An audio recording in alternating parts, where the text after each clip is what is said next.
This is the Sixth Man Show, an Orlando Magic podcast, with your hosts Luke Sylvia and Jonathan Osborne, covering all things Magic basketball.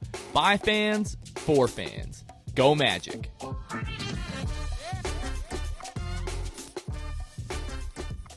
What's going on, Orlando Magic fans? You guys are back with the Sixth Man Show. Today is June 2nd, 2022. Jonathan Osborne here. As always, I am joined by my co-host, Luke Sylvia. Luke, what's going on, bro? Good. As you guys are listening to this, we're gearing up for Game 1 of the NBA Finals that's happening tonight. I don't even know what time tip-off is, but I know it's tonight. ABC, Warriors favored by 3.5. It should be interesting. Who do you have coming out of that? I got the Warriors. And how many? And 6? I'm gonna say Warriors in 5. I could see that. I think that I think that it's I think they're too good. I know what the Celtics have done, but I just feel like it's the end of the road for them, I think. And we'll see. But I think the Warriors get it going. They got a lot of players that can put up numbers. Yeah, they've got all the experience on their side, the championship pedigree. Every young team kind of goes through this. Like when you finally break through and make it to the finals, very rarely the young guys make it to the finals and win the first time. When was the last time that happened? It was the Warriors, in 2015, and that doesn't happen without incredible injury luck. Kyrie with the knee, Kevin Love with the shoulder earlier. Funny enough, in the playoffs against the Celtics, it very rarely happens. And now we know that the Warriors are, they're a dynasty. We're going to look back 30 years from now, and the Warriors are very much a dynasty. So, I think if the Celtics, team, they keep that core together, they could make it back to the finals again, but it's very rare that the young team makes it the first time and wins the series. Yeah, I love the narrative that it's Kyrie's old team and KD's old team going against each other, and Kyrie and KD out in the first round. It's beautiful. It really is poetic. Yeah, that is pretty great. Well, I have to shout out, today is June 2nd, so today is my mom's 60th birthday. Happy birthday, Mom. I love you. She actually just had a bad fall the other day and might have torn her rotator cuff, so hope you've got your feet up and relaxing today. Yeah, so Mom, hope you feel better, but I hope you have a happy birthday. This is a very special episode. This is the third year now that we've had Eric Fawcett covers the NBA draft for NBA Canada, NBA Japan, NBA India, I think NBA Australia, if I'm not mistaken. Probably. A bunch of different outlets for the NBA. Like. Probably. Eric does the draft for the NBA. He's up there, he calls out the picks, he knows all the prospects. Eric Fawcett does the NBA draft. That's all we have to say about that. But yeah, really excited for that episode, or that interview rather, that we've got coming up in just a few minutes. We did want to remind you guys, coming up on the 23rd, we're just 3 weeks away now from the NBA draft. Really exciting. But we're going to be at Harry Buffalo again from 5 o'clock to 6:30. Just really low key, just hanging out, having a few cold ones maybe here or there, having some food before we head over to Amway, and then just like last year, we'll all sit in section 106 at the Amway Center. Just everybody just hang out together and enjoy the draft. It's going to be a lot of fun. Really looking forward to that. Make sure you get your draft tickets on the Orlando Magic app. They are free. You don't have to pay for them, but you do have to go and basically check out for the tickets. For whatever reason, I don't know if they're going to put a cap on it or anything like that. To get that QR code. Yeah, exactly. So make sure that you guys go over to the app, register, get your tickets, and meet us over at Harry Buffalo again, June 23rd. We're going to be there from 5 o'clock to 6:30, and then we'll all walk over to Amway, and we're going to sit in section 106. Next, before we go ahead and get into the interview, Luke, I want to go through, shout out our patrons. The patrons, Luke, have been flooding in recently. We've gotten so much support from everyone. It's really great. We've got a couple new patrons on this episode. Joe Thomas, shout out Joe Thomas, one of my good friends. Really appreciate the support. And then Stephen Walker, longtime listener and supporter of the podcast, interacts with us a bunch on Twitter. So really appreciate Stephen and Joe. Thank you guys for your support. All of our new patrons, each episode, we always shout them out like that. So if you want a special shout out just like that, you can find us at patreon.com/the6man-show, where you can subscribe to one of 3 tiers and help financially support the show. Helps us do a lot of cool things. We're getting ready to send some stickers out to all of our patrons. If you're at the draft lottery watch party, we gave a lot of those out. People really like them, so we are sending one of those out to each of our patrons. So if you like one of those, ones, yeah, reflective, holographic, they're really like thick, high quality stickers. They're really nice. For those of you on YouTube, I've got one right here on my laptop. I'll throw that up really quickly. Shameless plug. But yeah, those are going to run out pretty fast, those stickers. So if you guys want one of those, make sure you sign up for the Patreon pretty quickly. And then we shout out every single patron on each one of our episodes. We're going to do that right now. We will start with Court Cousins. Shout out our friends at Court Cousins podcast. Court Cousins, Drew Gooden, Armin, Keith Garcia, Zico, Carson Tulo, Nathan Lynn, Ellis, Jonathan Borges, Norm L, Julio, Bailey, Matt Lyman, Eric Segovia, Gabe Gaines, Wiffle, Michael Martin, Jamel Miller, Michael Salapong, Franz Godefischo, Blake Bickerstaff, The Distract, your boy Dave J, Eric Randall, Pierre A, Wally Akbar, Eli, Migzors, Nostalgia, and M&M's, Dylan Holden, Mr. Mikey, Joe Thomas, and Stephen Walker. Thank you guys all so much. And without further ado, we are going to get into the interview with Eric Fawcett. All right, back for the third time, the third draft season. I think we can say friend of the podcast at this point. Eric Fawcett. We were talking a little bit before you joined, Eric. We know that you cover, the draft for, I think it's NBA Canada, Japan, India, Australia. Did I add an extra one there, or did we miss one? No, those are there. Yeah, it's good, man. I mean, it's still obviously like funny to hear you say that. It's still the coolest thing in the world to see my stuff translated into Japanese. So just a pretty lucky guy here, and it's nice to be a third time guest on the podcast. How many guys have you had on 3 times? Am I one of only a few? Definitely a handful. Most people, like, after they give us a favor the first time. They do the second one, like, all right, and then they're like, no, I've done my time with those gentlemen, and they don't come back. But we appreciate you taking the time. We're super excited to have this conversation. This year we've got the number 1 pick. We were talking before we started recording that it's not quite as exciting in terms of going through and researching and watching all this film on different prospects, because in this draft, especially, at least what we've been told so far is that it's kind of a 3-man race. So beyond that, we're not going into too much detail, but we wanted to bring you on, get your expertise on these, 3 prospects at the top. Maybe talk a little early first round. We've got those 2 picks in the second round there, or early second round, I should say. So, where do you want to start, Eric? I asked you guys this question last year, and that was obviously not the first overall pick, but I'm going to ask you the same question once again, see if your opinion has changed. For the Magic in the position they're in, would you rather see them take a huge cut at possible home run, or do you want them to hit a double into the gap? Like, how do you view the draft process? I think where I'm at right now, I want to take a big swing, and I want it to go towards Chet Holmgren. I want the home run, I think, right now. And some days, Eric, I wake up and I'm like, let's just hit that double right into the outfield. But today I woke up, I think, feeling more so of like, let's just hit a dinger. I want Chet Holmgren. I am so scared the Magic are going to miss out on a unicorn. And I mean, I've said it before. I don't know if any of these guys are single-handedly changing your franchise. So I'd rather just take a big swing and see if the Magic can get a home run with it. Where are you at, Jonathan? I keep going back and forth. I listened to the Locked On Magic podcast earlier today with our friend Philip Rossman-Reich, and he had the gentleman from Locked On Auburn, to talk about Jabari Smith Jr. and didn't really blow me away, I would say. For a guy who, watched him all year up close, I was hoping that he was going to be like, I saw some things that, I watched every single game that this kid played. I saw some things that maybe other people didn't see, or they're really like overblowing this aspect of his game, specifically talking about his handle. And he was like, no, like the handle was a real issue. Like he couldn't really create his own shot. I'm like, all right, this is the opposite of what I want to hear, because I like the idea of Jabari Smith Jr. developing the handle and becoming this, kind of like Paul George-esque player. if he can develop the handle, obviously.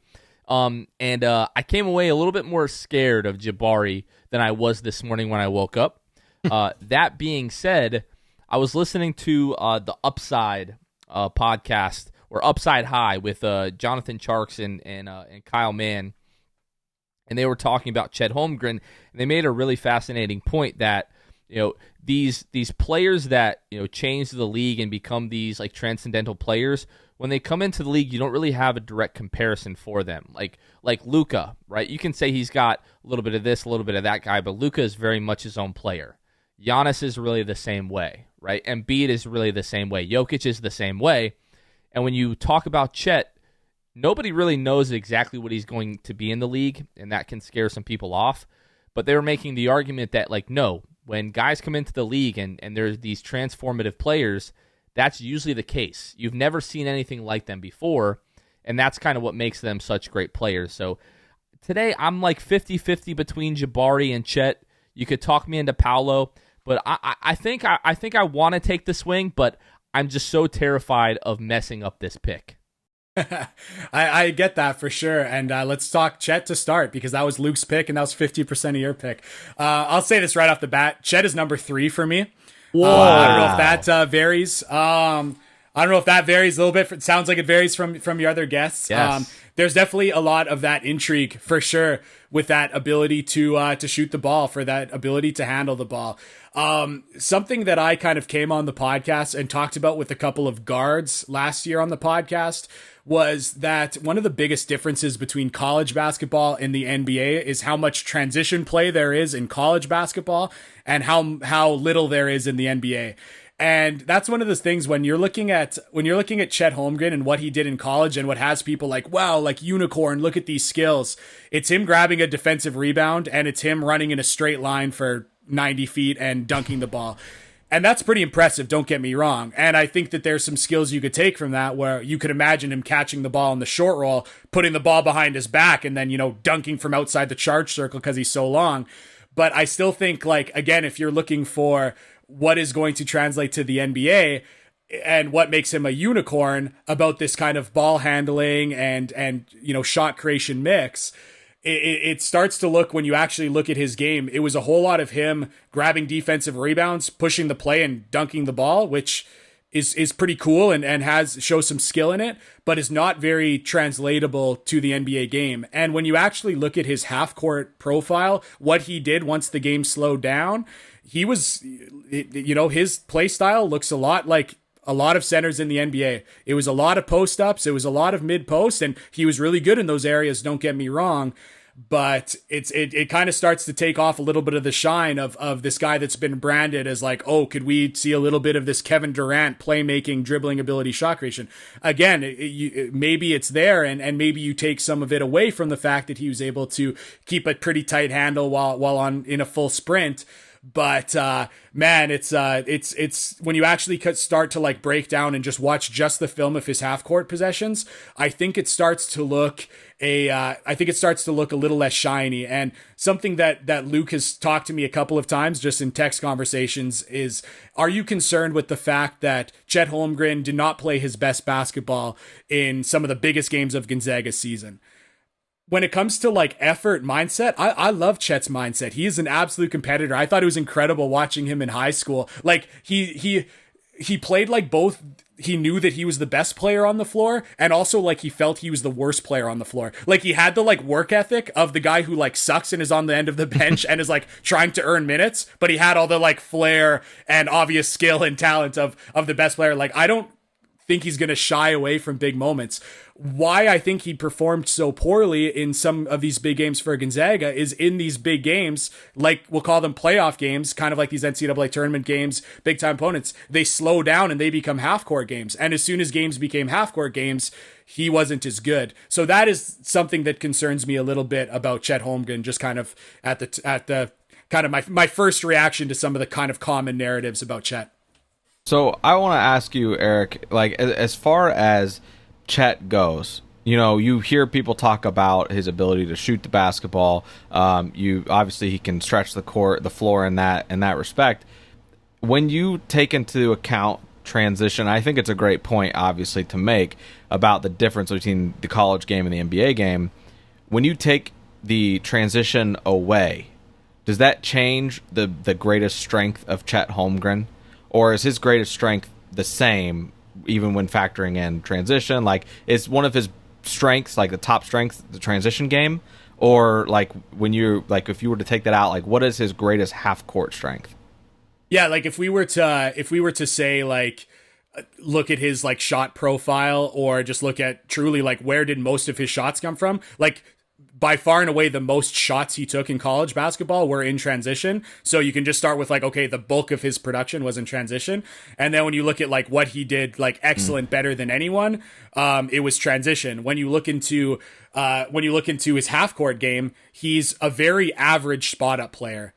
He's like pretty good, like okay catch and shoot numbers, like solid catch and shoot numbers, but like average numbers. His post up numbers are pretty good, but not amazing. But then he did really well on offensive rebounds, and he did really well finishing as a cutter. How does that translate to the NBA game? You know, you can argue that, like, yes, he's very intelligent as a cutter. He'll have those opportunities for sure.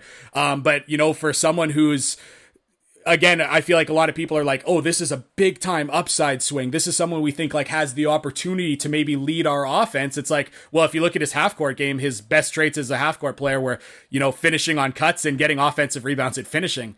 That's not really, you know, that's not apex predator kind of stuff. So, and again, I don't want to say, hey, what he did at Gonzaga is a 1-for-1 for what it's going to look at the NBA. Don't get me wrong. I know that Gonzaga plays a very college style of game. They played two bigs. They always had someone in the paint, and it was Chet Holmgren trying to get entry passes to Drew Timme. Like, their style of play is very different from the NBA, and I think a lot of people will look at that, especially in the Magic front office, and say like, hey, they misuse Chet, quite frankly, and we can use him better. But going off the sample size, I just think there's not as much there from like a primary initiator standpoint that I feel is kind of being talked about, and I'm sure I'll get into that a little bit when we talk Jabari later as well. So it sounds like you don't see Chet as with as high of a ceiling as a lot of other people seem to think. I can see the ceiling for sure, because you can still see him making those shots. You still see some of like again, as much as I say, okay, him getting a defensive rebound, putting the ball behind his back twice at a full sprint as he makes his way up the floor, and then dunking over a 5'11" point guard in college. Like, as much as I can be like, okay, that's not going to be there at the NBA, I still love to see some of those skills. So I like, again, you can still see, like, I don't have to squint to see him being like a big time initiator. I just think that the idea that he has like showcased that ability is just not really true. So I just feel like, again, we talked about, you want to take a home run swing. It's like, yeah, this is a home run swing, but this is not a home run swing from a guy hitting 290 with really good power numbers. This might be a guy hitting like 210 and striking out a lot. So that's kind of, so I definitely still see the upside. Don't get me wrong. I just like the percentage, the amount of outcomes where I could see that happening. I'd say I probably see it a little bit less than a lot of other people do. And then at that point, it's like, okay, if he doesn't quite hit his ceiling outcome, what is he as a player? And it's like I kind of mentioned to you, his shooting numbers are pretty good. They're not great. I do think he's going to be an awesome defender. I really believe in him on that side of the ball for sure. Very instinctual defender, weak side shot blocker, fantastic. I think as an overall rim protector, some people have overrated it. I think his skinniness is going to be a problem. Like some of these guards, like, man, even like Cole Anthony, you see Cole Anthony coming off a pick and roll, getting downhill. He puts his chest into these centers that are playing drop coverage. He knocks them into the first row and he gets a layup. You kind of need some of that bulk and physicality to play drop defense in the NBA. And I think he will struggle there, but I think as a weak side shot blocker, he'll be incredible rotating over. So I still see the defensive upside. Absolutely. It's just, some of the offensive stuff. I see people talking about him like he's kind of the clear big upside swing offensive guy. And I'm just like, I don't know if that sample size is there to really say that for me personally. It's interesting to hear you say that, because not so much, about the frame, like other people have said, is, kind of the concern, and almost, some people think it's a bit of a lazy take. And it's interesting that you mentioned drop coverage, because you seem to think like that's going to be potentially a problem for him in the NBA, and a lot of people think that might be a real strength of his. So I love the insight there. So since you kind of started with 3 and we didn't expect that to be 3, who do you have number 2?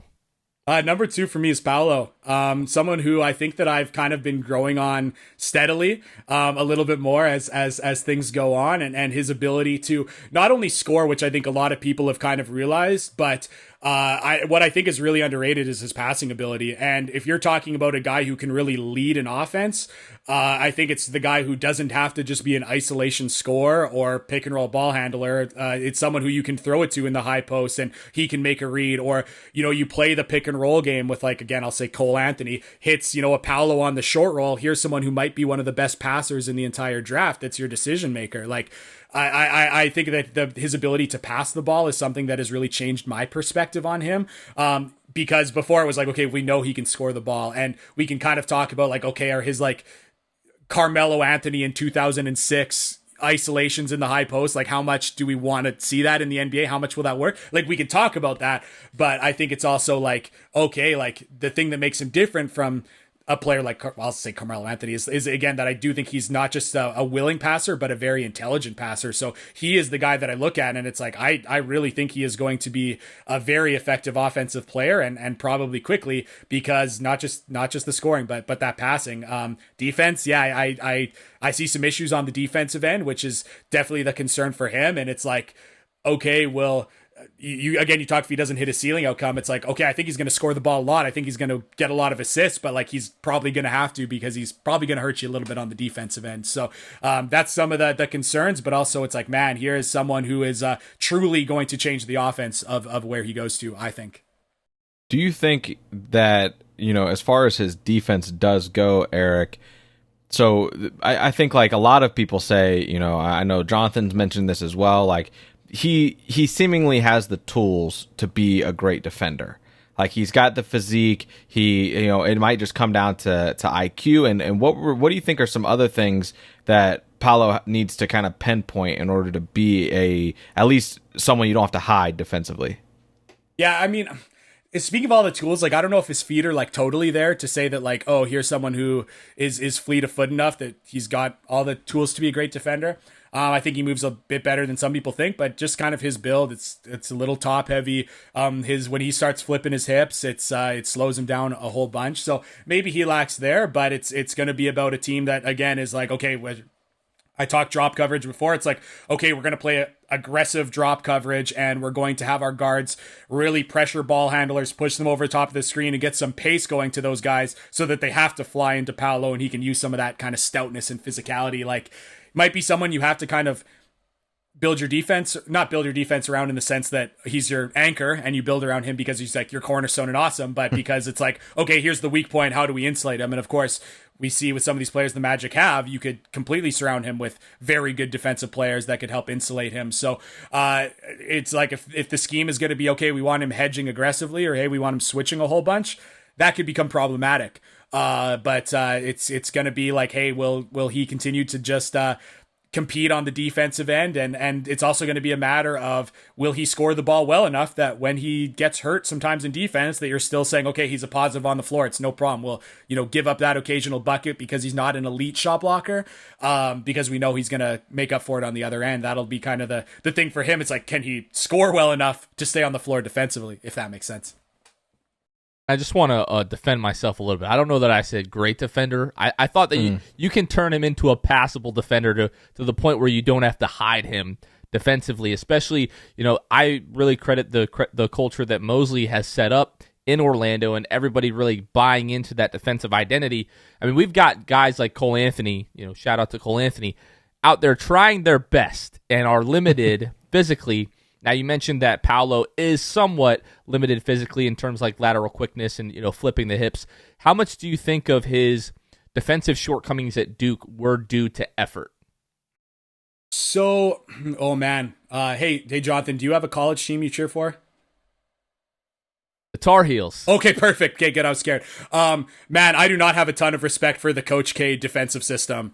I do not think he put his guys in the. I just had to be careful until I find out you're a Duke fan. So this is even better that you're a Tar Heel guy. So, no. Yeah, so they were like deny everything one pass away, really aggressive, no help in the gaps. And so there was just times where when he was in a position on the perimeter, it was like, okay, you're guarding a much smaller player because there's not many people of his size, and even in the ACC. And it's like, okay, you have to deny him 32 feet out. So he'd get back cut, and people are like, wow, look at this lazy defender. And it's like, well, that's kind of the scheme, and they're kind of like that's what you're going to give up. And then there was also times where other guys would get back cut and he was the closest guy on the weak side of the floor, and people are like, oh, well, he's got to be there to contest and block a shot. And it's like, well, maybe if he was an incredible shot blocker, but it's just kind of what Duke was willing to give up. So I just kind of think that their very hectic style that like worked in the early 2000s for Coach K, I just don't think it has worked particularly well recently. Did not work very well with this group. And you could say like, that's the other thing with the motor. I think it was a very high energy defensive system that's going to be tough for guys that are a little bit heavier. And also like when he's being relied on so much offensively, can he go and then be like, okay, and now the 6'7", 220-pound guy that he's chasing around on the defensive end? It's I don't know if I really question his motor that much. I just kind of see the way that their defense broke down a lot, and I just feel like, okay, this is a bit of an antiquated defensive system that obviously did not suit Paolo. I don't know if I have too many concerns really about his kind of motor or desire to defend. Do you think Paolo can develop a respectable three-point shot in the NBA? Obviously shoots whatever it was, 32, 33% in college. That's kind of the big question mark offensively for a lot of people. This is very much a perimeter-driven league. Do you think that Paolo is able to develop that based on what you saw at Duke and his shot form, those sorts of things?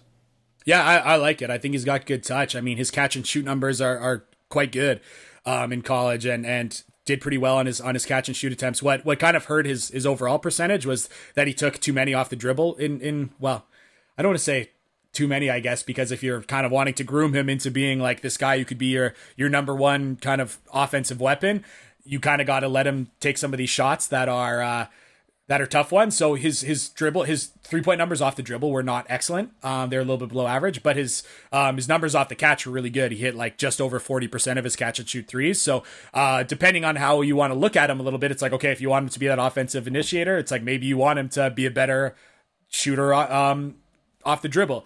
Or you could say like, okay, if nothing else, this is going to be someone who gets work done in the high post and low post, and then he can become a catch and shoot guy. Well, it's like, well, if that's the situation, he's going to be really good as a catch and shoot player. It's just kind of, again, it's if you're drafting him to be the number one option, those catch and shoot numbers might not be as relevant. But the fact that he has shown really good catch and shoot numbers, not great, but kind of adequate off the dribble numbers for a player of that age, it's just.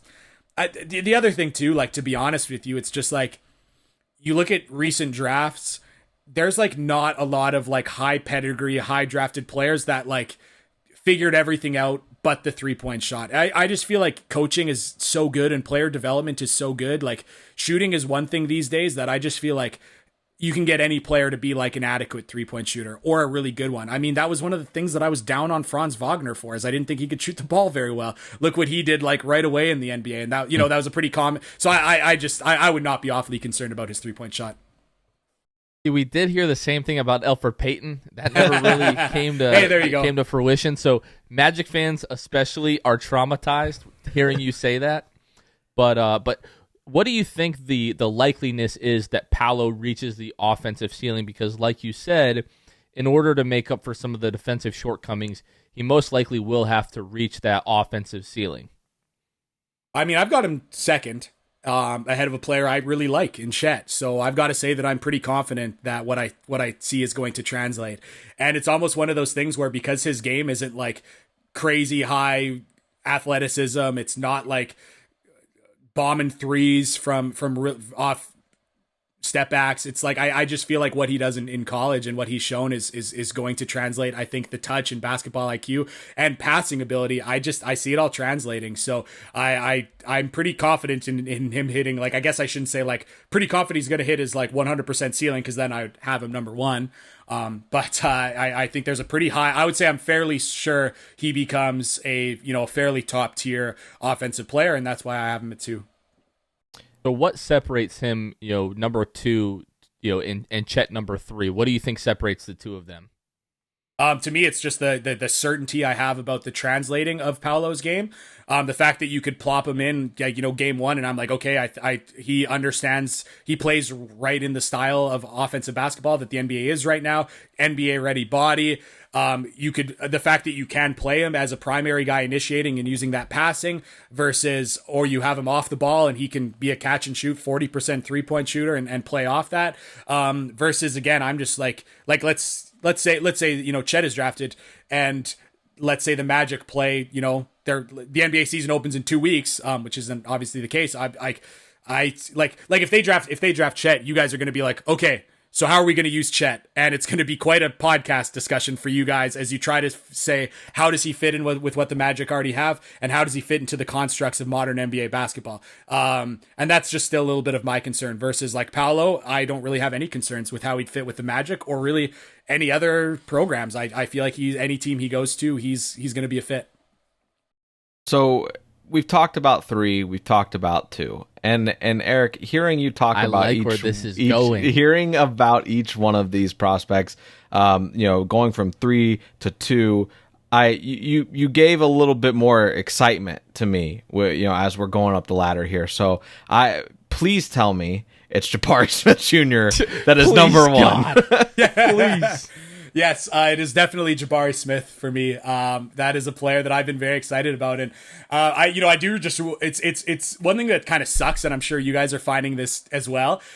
When you've got a draft with 3 players that could go number 1, is like whenever you're propping up one player, it sometimes feels like you have to like bring other players down to make it happen, which is tough because I want to be very clear that I like all these 3 players, and I don't think, as much as I had Chet 3, I don't think that would be a bad pick at all. And I think you guys should be ecstatic if that's what happens. And you guys are at Harry Buffalo or Amway or whatever celebrating. To me it's Jabari Smith, and it is his. I think the biggest thing. I'll tell you what. I don't know if this has been talked about enough. In my opinion, maybe some of the other really good guests you guys have had on have talked about this, but I just haven't really seen this in the way that Jabari Smith has been talked about. Is like, you've got to look at the similar players in that archetype and what they looked like at that level. So if you're looking at like, who are these like really talented scoring power forwards, shot makers, like you look at the Brandon Ingrams, you look at the Jason Tatums, you look at like the Chris Middletons, Tobias Harris, even Jeremy Grant a little bit.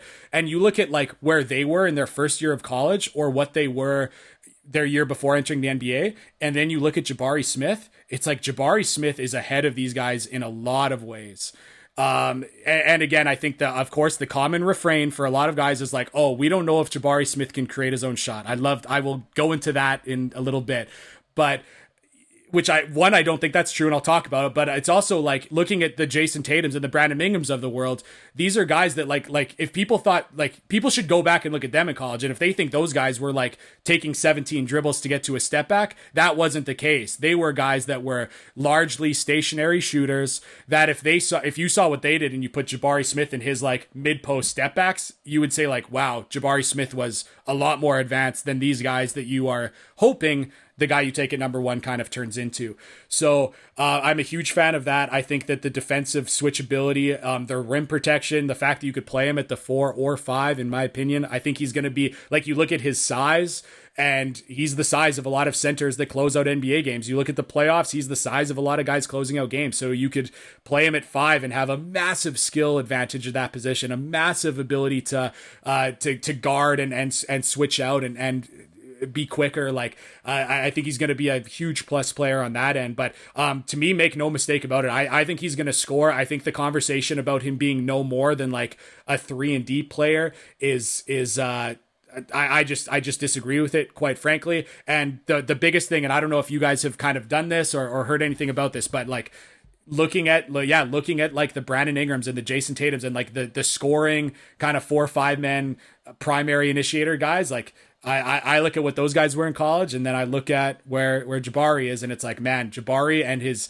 silky smooth stroke and his explosive first step, man, I see a star there. So I think he's number 1 for me, and I think he's going to be much more than a catch and shoot player.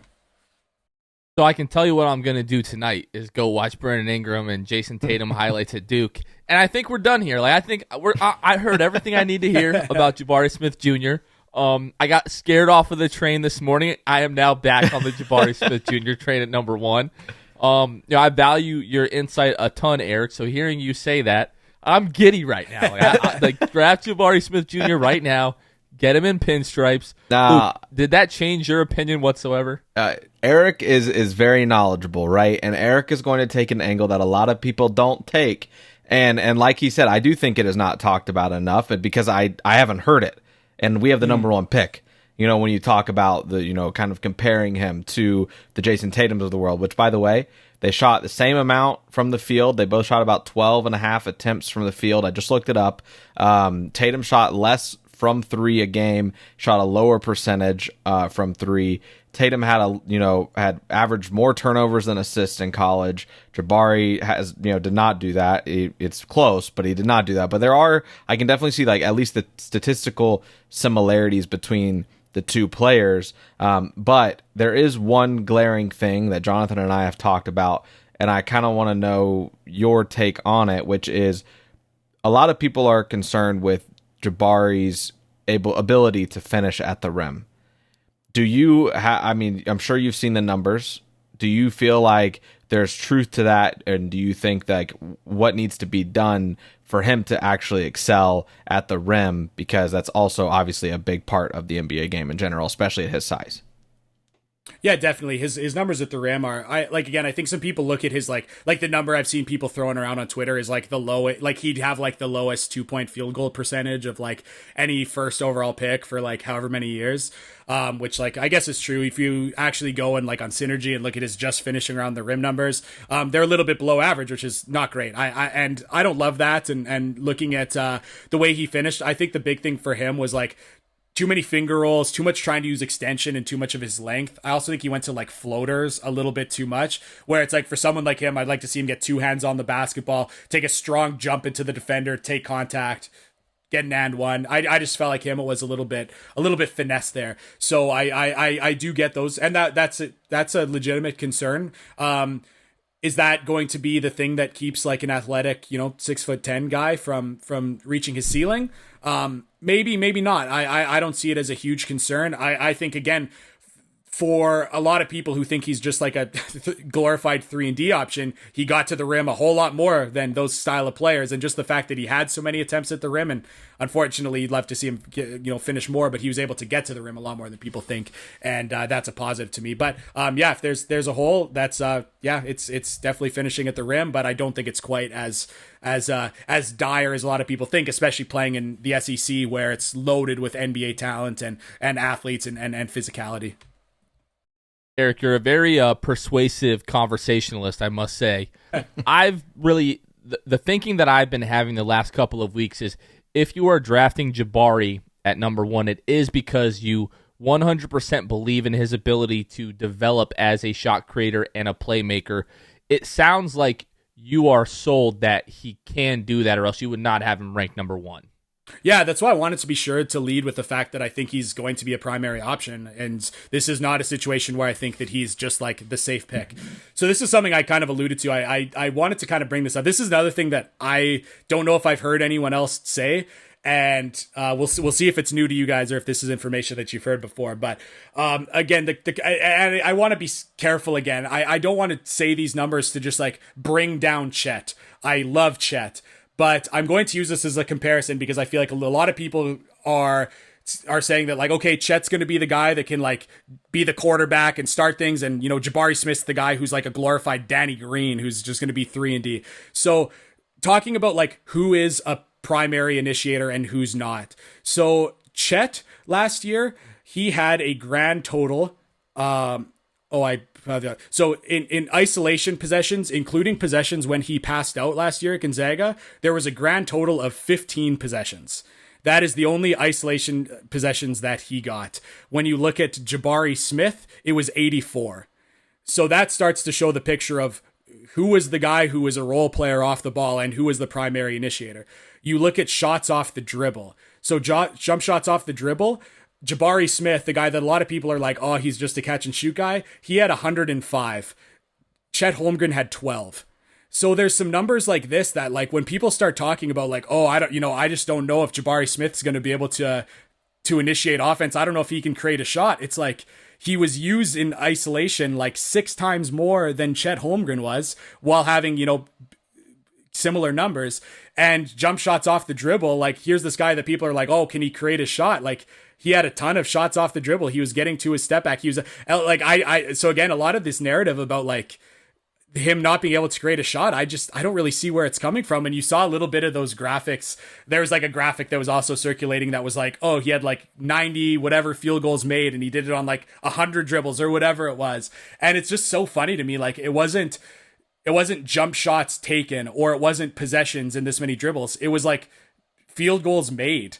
And it was like the fact that he's able to get, like, him creating space with his jump shot is, again, not like dribbling a guy down like Luka. It's him catching, jab stepping, taking one dribble to its step back. Like to me, it's like, it was just funny that people are using it as like a negative towards him, when it's like, what you're saying is he can create shots efficiently without having to dribble the arrow to the basketball. So anyways, those are just some, again, I'm not trying to totally take away from Chet, but I don't know, what's your guys' responses to those numbers that like Chet was hardly used in isolation, hardly took jumpers off the dribble, and he's the guy that's supposed to be like, oh, he's the guy who's shown he's the primary option, and Jabari Smith has like infinitely more shots off the dribble, infinitely more isolations. What's kind of, have you heard that, or is that something new to you guys?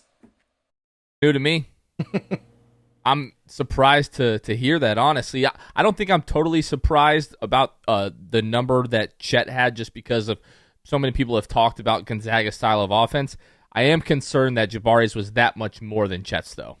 Yeah, I think that's a huge thing, right? Because, and I think this also goes to show like how quickly, people on social media can just propel a narrative, right? I mean, all we have heard about Jabari is like, him being, maybe a role player, a glorified 3-and-D, like Eric said. We see it all the time. I know Jonathan and I see it pretty much every day from every Twitter account. It's like, it just seems like anybody that's like anti-Jabari, it's solely because they think he's going to be a 3-and-D player, right? And I think at the end of the day, it comes down to people that get paid way more than me and Jonathan to make these decisions have Jabari in the top 2 conversation. Let's be honest. He's not in the top 3 conversation. And I think that they just bring more to the table. Yourself, Eric, obviously bringing facts to the table instead of people just saying, oh, you're telling me he can't create off the dribble, or he can never be a star on a team. Okay, I'll take you at your word. So I think it's imperative that people really listen to that information that you're giving, so that like the narrative can change a little bit, so that people aren't just completely, I guess like flabbergasted, for lack of a better term. I don't think I've ever used that word before in my life. And when Jabari gets picked number 1 overall, I think that like it's imperative for people like Eric to introduce that with backed evidence, as opposed to just saying he couldn't be a number 1 option, he can't create off the dribble. So I think that I'm definitely surprised by it. It makes me feel a lot better about Jabari, because I really think that was something that like I definitely was taking people at their word, I think, for. Obviously, you see the highlights, right? And a lot of Jabari highlights are those like one dribble step backs and jab step, shoot the ball when he creates space off the jab step. You don't see a lot of him at the rim, whatever. But the truth of the matter is, as well, the proof is there. I looked it up.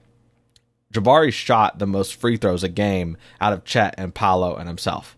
So clearly, like, he was at the rim, he was getting there and getting fouled as well, shooting almost 5 attempts a game or something like that, and shooting a respectable percentage from the free throw line as well. So I think that really you have removed a lot of doubt for me about Jabari, and it's not just like a feeling, like it's because they were backed by things that are actually factual. Jabari's also done a good job of, like, for a young kid, at like mastering like the rip through foul, that we see Chris Paul and like James Harden attempt. So the fact that he's able to generate those free throw attempts is a big deal. Eric, the last question that we wanted to ask you before we let you go here, how do you see Jabari Smith, because the Magic are taking him number 1 now, I'm convinced of that. How do you see him fitting into the Magic, team, not just the offense, but the defensive side of the floor as well? Well, first of all, I've seen on Twitter you guys putting out the polls, and I think you guys might be influencing the betting markets, because the odds seem to really be similar to the breakdown. I try to tell Luke that. To the breakdown of your listeners. So obviously you have very intelligent listeners, or the betting markets are taking notice because it seems to be pretty similar. But a player that I was really high on coming out of the draft, and who knows if he'll ever be or what he'll ever be. But, I really like Jonathan Isaac, and I thought he had a little bit of that shot creation, big time defender. I think Jabari Smith is a much better player than that, and higher. And of course, he's going to be healthy. But I think it's pretty easy to put him in at that power forward spot. Or you can even talk semantics a little bit with positions, but like a Wendell Carter front court next to a Jabari, like that's two complementary skill sets, I think. And I think about, again, the way that Wendell Carter kind of showed his ability as a passer, and then you look at Franz Wagner as well, someone who also showed ball handling ability. Like I think you look at that 3 to 5, and you start looking up and down the Eastern Conference and looking at that division, and it's like that's a pretty like that 3-4-5 combinations you're gonna like that matchup in a whole lot of these games. So I'm still kind of interested to see what the backcourt shakes up like, but I think it's pretty easy to say, like, okay, we've got Wagner, we've got Isaac, we've got Jabari, and we've got Wendell Carter. First of all, we think we can probably be like a top 8 defense. And also we think our offense just got, a lot better. And I can see a lot of those mid-post clear-outs. You get Cole Anthony coming off a dribble handoff, coming off a pick and roll. Okay, nothing's there. Then the first option is to throw it into like a high post kind of clear-out. For Jabari, like it's an offense that, watching the Magic over the last couple of years, I think is going to it's going to be a lot more aesthetically pleasing and a lot more dynamic. Well, you're saying a lot of things that I like to hear, so I really appreciate that, Eric. Once again, thank you for joining the show this time for the third time. Can you please tell our listeners where they can find you and where they can find all of your draft coverage? Yeah, for sure. So NBA Canada, I mean, if you're like speak Spanish, a lot of the NBA Spanish properties are Japanese, and whatever non-English languages you want, or if you want English, you can go to NBA Canada. But the Twitter is the best place to see what I do. That's at Eric Fawcett _. And guys, thank you for having me on for a third time. I'm excited for you. I'm excited for the stuff you guys. Every time I come on the podcast, it seems like it's been like a huge year of progression for you guys. And man, since the last time I've been on, you guys have done some super cool stuff, and I'm sure it's going to continue. So this is cool. I'm looking forward to the fourth time I come on, whether it's breaking down what the Magic do with these second round picks, or whether it's next year when the Magic are drafting like 20th, 21st, whatever you think they'll be drafting it next year. 30th. Yeah. 30th sounds pretty good to me. We'll see. I try to be a realist, but it would be nice. That's all I'm saying. But again, Eric, thank you so much for joining the show, man. Always a pleasure. That was our chat with Eric Fawcett about the upcoming draft. Luke, he is always just a great guest to have. Always great insight and everything like that. Love having Eric on the show. Yeah, he's always the one that I go to with random questions about the draft prospects leading up to it. I'm sure he probably gets maybe a little irritated with me. I'm always random prospects, just pulling them out of nowhere and making them work if he doesn't already know. But most of the time, if not every time, he knows exactly who I'm talking about and can give me some insight on them. Wherever they are, even like the undrafted prospects, it's pretty ridiculous. Yeah, my guess is that he probably just pulls it off the top of his head, like, oh, that guy, yeah, I know everything about him. He played at this college for this long, in this conference. This was a great game that he had. So, once again, thank you to Eric. I know it's always a big hit with our listeners. They always appreciate when he comes on. I feel like our draft guests this year have just been amazing. Like, everybody is, obviously everybody loves David Steele. Like, that episode was a huge hit, but like having, like Keandre on, having Aaron Goldstone on, now having Eric Fawcett. Like, we're just trying to knock it out of the park with these draft gurus, these experts, and just get you guys as much insight as possible. So, again, really appreciate Eric joining the show. Once again, before we sign off here, guys, June 23rd is the night of the NBA draft. We will be at Harry Buffalo hanging out from 5 o'clock to 6:30, and then we will walk over to Amway Center for the official Orlando Magic draft party. If you have not got your tickets already, you can go download the Orlando Magic app. And in the app, you can get and secure your draft party tickets. Make sure that you guys do that.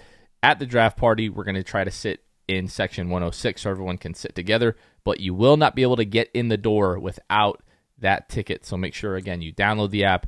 You go get your tickets. It's going to be a great time. And, I think, Yeah, that's definitely when we'll find out who we're officially drafting. I was going to say, I think that's when we'll find out. But you think? I know for a fact that is. But yeah, Luke, anything else before we sign off here? No, man. Go Magic. We're in the month of June. It's draft month, baby.